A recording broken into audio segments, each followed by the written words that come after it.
Poslyšte, počkejte. Dáme vám aspoň nějakou odměnu. Ne, díky. To není třeba.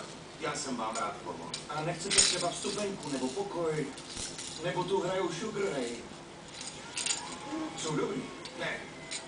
To vážně není třeba, děkuji, ale jsem vám za to vděčný.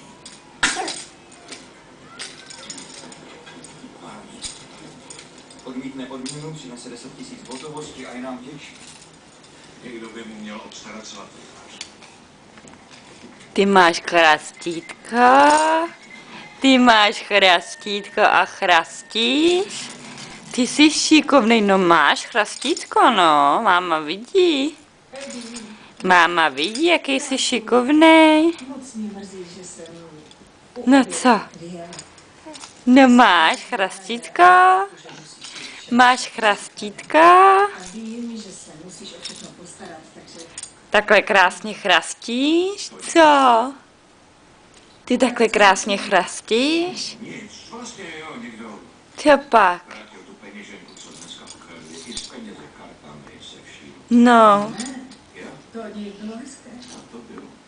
To dostal velkou odměnu. On... co pak? Ukaž mi, jak chrastíš. Říkal, že žádnou nechce. Někdo vám vrátí $1000, aby ho jen tak poplácáte po zády.